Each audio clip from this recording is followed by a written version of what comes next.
Hi, PSC പരീക്ഷകൾക്ക് തയ്യാറെടുക്കുന്നവർക്കായി ആനുകാലികം എന്ന ഭാഗത്തു നിന്നും കുറച്ച് ചോദ്യങ്ങൾ നോക്കാം.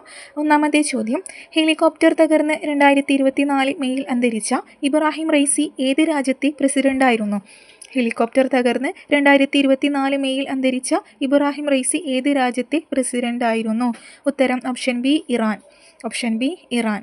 രണ്ടാമത്തെ ചോദ്യം, രക്തം കട്ടപിടിക്കുകയും പ്ലേറ്റ്ലേറ്റ് കൗണ്ട് കുറയുകയും ചെയ്യും എന്ന് കണ്ടതിനാൽ നിർമ്മാതാക്കൾ വിപണിയിൽ നിന്ന് പിൻവലിച്ച COVID-19 വാക്സിൻ ഏതാണ്? രക്തം കട്ടപിടിക്കുകയും പ്ലേറ്റ്ലേറ്റ് കൗണ്ട് കുറയുകയും ചെയ്യും എന്ന് കണ്ടതിനാൽ നിർമ്മാതാക്കൾ വിപണിയിൽ നിന്ന് പിൻവലിച്ച COVID-19 വാക്സിൻ ഏത്? ഉത്തരം option A Covishield. Option A Covishield. മൂന്നാമത്തെ ചോദ്യം, ഇന്ത്യയിൽ ആദ്യമായി ധ്രുവദീപ്തി ദൃശ്യമായ പ്രദേശം ഏത്?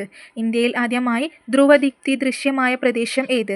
ഉത്തരം ഓപ്ഷൻ ഡി ലഡാക്ക്. ഇന്ത്യയിൽ ആദ്യമായി ധ്രുവദീപ്തി ദൃശ്യമായ പ്രദേശമാണ് ലഡാക്ക്. നാലാമത്തെ ചോദ്യം, യുനെസ്കോയുടെ മെമ്മറി ഓഫ് ദി വേൾഡ് രജിസ്റ്ററിൽ 2024 ഇടം നേടിയ ഇന്ത്യൻ കൃതികളിൽ ഉൾപ്പെടാത്തത് ഏത്? യുനെസ്കോയുടെ മെമ്മറി ഓഫ് ദി വേൾഡ് രജിസ്റ്ററിൽ 2024 ഇടം നേടിയ ഇന്ത്യൻ കൃതികളിൽ ഉൾപ്പെടാത്തത് ഏത്?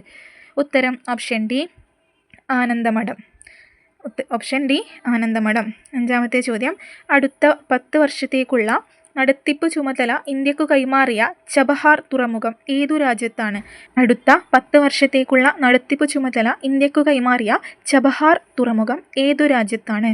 ഉത്തരം option C Iran. Option C ഇറാനാണ്. ആറാമത്തെ ചോദ്യം, ഏതു രാജ്യത്തെ പ്രധാനമന്ത്രിയാണ് കെയർ സ്റ്റാമർ? ഏതു രാജ്യത്തെ പ്രധാനമന്ത്രിയാണ് കെയർ സ്റ്റാമർ? ഉത്തരം option D Britain. Option D Britain ആണ്.